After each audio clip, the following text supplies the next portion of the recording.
होणार रे? माझी उत्सुकता एवढ्या शिकायला गेलेली, एवढ्या थम्सअप पिऊन मी एवढं तुफानी करत होतो. तुम्ही बघू शकाल या 30,000 फूट उंचीवर मी चढत आलेलो आहे. हे तुम्हाला सांगतो, हा गणेश बुर्ज आहे. या गणेश बुर्जावर माणसं काय करायची, मावळे काय करायचे, तर या 3 खिडक्यातून इथून प्रत्येकी 1, 2, 3 अशा मेन 3 दरवाज्यातून तोफा टाकल्या जायच्या.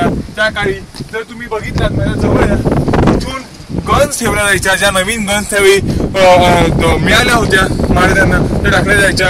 जर इथे बघितलात, इथे माझा पाय जात नाही तर मी इथून घसरगुंडी केली असती. तर इथे तेल ओतलं जायचं की आक्रमण करणाऱ्यांना वर चढता येऊ नये म्हणून. ह्या सगळ्या उत्तम सोयी महाराजांनी केलेल्या, महाराजांच्या मावळ्यांनी केलेल्या. आज मी तुफानी करते म्हणून ते 30,000 फूट उंचीवर चढलेलं आहे.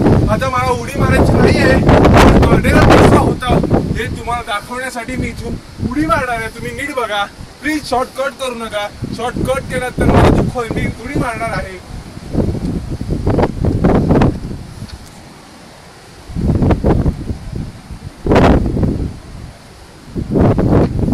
त्याआधी मी थम्सअप पिईन, कारण का माझ्यातलं थम्सअप संपलेलं आहे. मी सू केलेली आहे, त्यामुळे आता मला तुफानी करावं वाटत नाहीये. जेव्हा मी थम्सअप पिईन तेव्हा मी उडी मारून दाखवेन. आता पुढे विश्रांती घेतोय, पुढे जाऊ आपण. कट कर.